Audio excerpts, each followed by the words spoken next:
सुना है मुझको बहुत गौर से पढ़ते हो, सुना है मुझको बहुत गौर से पढ़ते हो, डरते हो इसीलिए सियासत करते हो, डरते हो इसीलिए सियासत करते हो। भोरे भोर के इस एपिसोड में आपका बहुत बहुत अभिनंदन करते हैं, स्वागत करते हैं।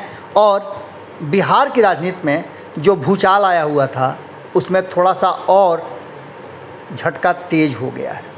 आपको बता दें कि जिस बात का इंतज़ार था बिहार की लगभग 10 पार्टियों को और उन लोगों को भी इंतज़ार था जो कभी मुख्यमंत्री नीतीश कुमार को टाइम दिए थे कि 3 दिनों का वक्त देते हैं, अपनी बातें रख दीजिए, अपना विचार रख दीजिए और अपना पक्ष बताइए कि आप किसके साथ हैं।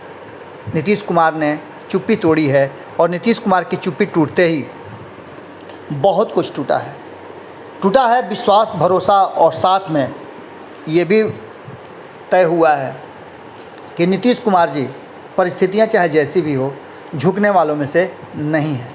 उन्होंने जो तय कर लिया उसे वो करके मानते हैं, ठानते हैं, वो कर देते हैं। आपको बता दें कि जातीय जनगणना एक ऐसा मुद्दा हो गया था जिसको लेकर के नीतीश कुमार ने जहां एक तरफ उसे अपनी प्रतिष्ठा का प्रश्न बना लिया था, आउट ऑफ द बॉक्स जा कर के नीतीश कुमार ने विपक्ष के साथ मंत्रणा किया था और विपक्ष की बातों को मानते हुए और खुद के विचारों को ही मानते हुए, जैसा कि आपने सुना भी होगा, हाल में ही ये बातें सामने निकल कर के आई हैं कि जहां एक तरफ राष्ट्रीय जनता दल जातीय जनगणना को लेकर के मुखर है, वहीं नीतीश कुमार पिछले 30 सालों से जातीय जनगणना का डिमांड कर रहे हैं, जैसा कि उनकी पार्टी के तरफ से ये बातें कही गई हैं। आपको बता दें कि ये मुद्दा कहीं ना कहीं नीतीश कुमार, एनडीए, भारतीय जनता पार्टी और एनडीए के घटक दलों के लिए बड़ा सवाल खड़ा हो गया था। इस सवाल ने कई पहेलियां भी खड़ी कर दी हैं जिनको बूझना सबके बस में नहीं था। नीतीश कुमार जब उनके पास प्रस्ताव जाता है, प्रस्ताव तो नीतीश कुमार ने पहले भी स्वीकार किया था।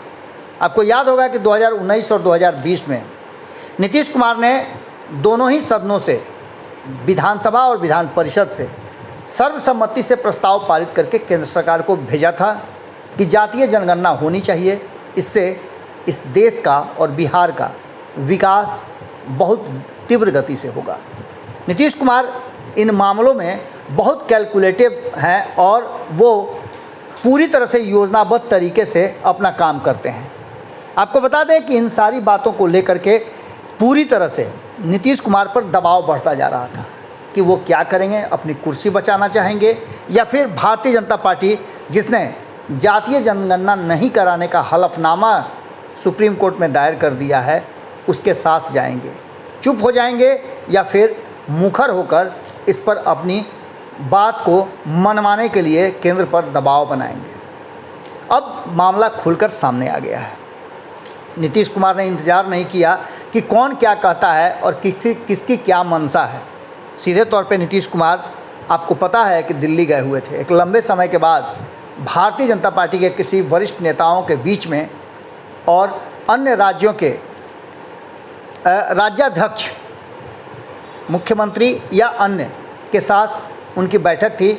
मामला तो नक्सल प्रभाव से था, लेकिन जो सबसे ज़्यादा खौलता हुआ मुद्दा इस देश में वर्तमान परिस्थिति में था वो था जातीय जनगणना। जनगणना होने की और कराने की सुगबुगाहट तेज़ हो गई है। ऐसे में जातीय जनगणना का कॉलम जुड़वाने के लिए लगातार केंद्र सरकार पर दबाव बनाया जा रहा था। इस दबाव के अगुआ नीतीश कुमार थे। देश के सबसे पहले राज्य थे जो प्रधानमंत्री नरेंद्र मोदी पर उनको ज्ञापन दिया गया था और उस ज्ञापन में सभी बातें साफ थी। नीतीश कुमार पर दबाव बन रहा था और बाकी के जो दल हैं जो साथ में लेकर के डेलीगेट गए थे 11 लोगों का 23 अगस्त को, उसमें सब बातें लगभग फाइनल थी, सब कुछ साफ हो गया था। और बाहर निकल कर के नीतीश कुमार ने भी बताया था कि मामला बिल्कुल ही सकारात्मक है और प्रधानमंत्री नरेंद्र मोदी से हमें अपेक्षाएं हैं। लेकिन एक बात नीतीश कुमार ने कहा था कि चूँकि कराना तो केंद्र सरकार को है, इसलिए हमें इंतज़ार करना होगा।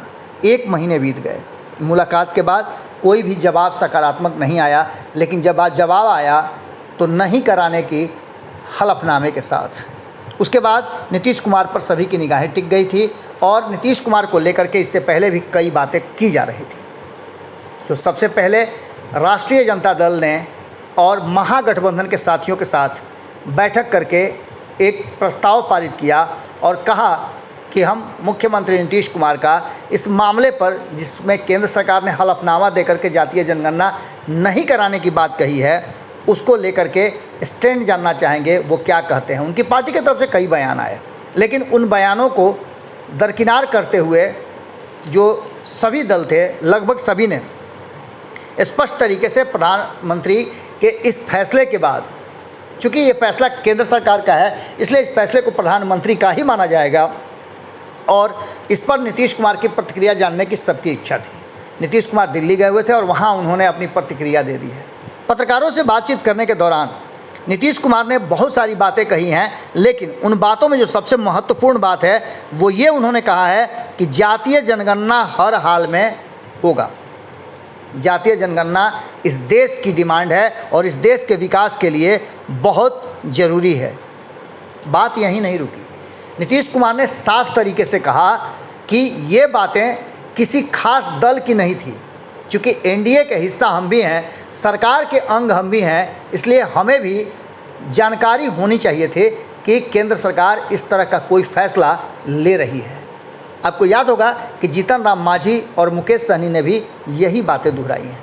अब उन्हीं बातों को नीतीश कुमार ने भी दोहराया है। भारत लाइव लगातार आपको खबरों के माध्यम से बता रहा है कि बिहार में एक अलग राजनीतिक धारा की तैयारी शुरू हो गई है। आपने पंचनामा देखा होगा। पंचनामा में भी संपादक नमन मिश्रा जी ने इस पूरे विषय पर एक अलग गठबंधन और गुट तैयार होने की बात कही थी।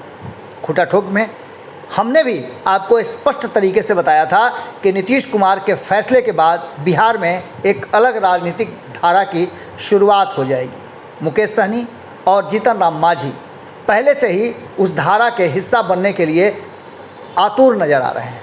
उन्होंने तो साफ तरीके से कह दिया है कि हम केंद्र सरकार के इस फैसले से खिलाफ हैं।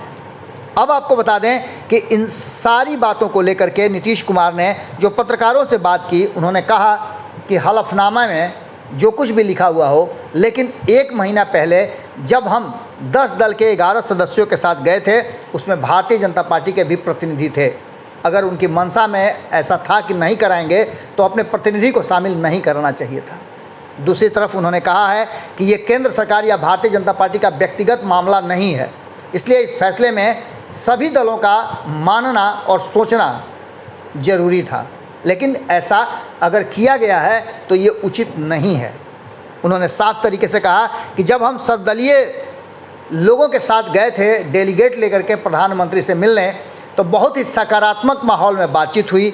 हमने सारे बिंदुओं को सिलसिलेवार रखा और प्रधानमंत्री नरेंद्र मोदी ने सारी बातों को बहुत गंभीरतापूर्वक सुना और सकारात्मक जवाब दिया। देश के विकास के लिए ज़रूरी है जातीय जनगणना कराना। जो बातें कही जा रही हैं, आपने सुना होगा कि किस तरह से संजय जायसवाल ने कहा है कि 4 लाख से ज़्यादा जातीय है, इसलिए ये कराना संभव नहीं है। तो इसके जवाब में उन्होंने कहा है कि जातियां और उपजातियों में काफ़ी अंतर होता है, ये चीज़ें लोगों को समझनी पड़ेगी बयान देने से पहले। उन्होंने कहा कि सर्वदलीय बैठक जो हुई थी उसके आधार पर हमने एक मेमोरेंडम तैयार किया था, जिसमें जातीय जनगणना क्यों ज़रूरी है उसके सारे पहलू और पॉइंट्स बहुत ही बारीकी के साथ और ज़रूरी है इसे दर्शाते हुए लिखा गया है।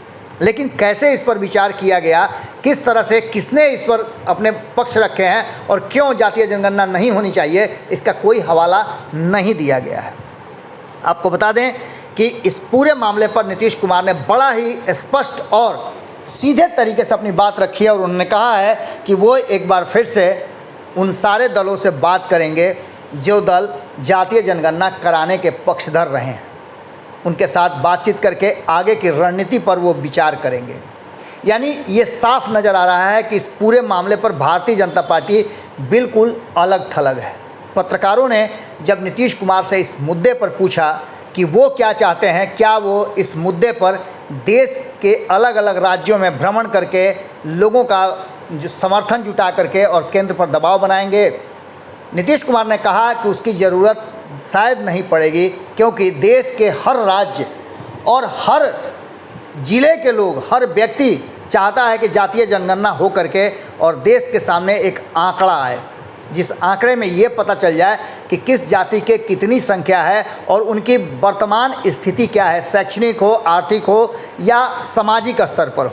ये जानना बहुत ज़रूरी है, क्योंकि विकास के लिए ये मानक हैं। राज्यों के विकास के साथ ही देश का विकास होगा। और इस पूरे मामले पर नीतीश कुमार ने साफ स्पष्ट कर दिया है कि वो जो जवाब दिए हैं उस जवाब से भारतीय जनता पार्टी शायद ये नहीं सोच रही थी कि नीतीश कुमार इतना स्पष्ट और कहीं ना कहीं कटघरे में भारतीय जनता पार्टी को खड़ा करेंगे, क्योंकि नीतीश कुमार के लिए बड़ा ही ऑकवर्ड स्थिति हो गई थी जब उनके एनडीए में रहते हुए बिना उनसे पूछे, केंद्र सरकार का हिस्सा रहते हुए बिना उनसे पूछे, केंद्र सरकार ने एक बड़ा फैसला ले लिया और उस फैसले से इस देश में एक बड़ी विवाद और चर्चा शुरू हो गई है। नीतीश कुमार कभी भी अपने आप को इस ऑकवर्ड स्थिति में रखना नहीं चाहेंगे, भले ही वो सरकार में रहें या न रहें, लेकिन नीतीश कुमार ने जो रणनीति बनाई, जो नीति बनाई है, वो सभी जानते हैं। और जिस तरह से नीतीश कुमार अपनी ही शर्तों पर राजनीति करने के लिए जाने जाते हैं, उनके बयान से भी स्पष्ट नज़र आ रहा है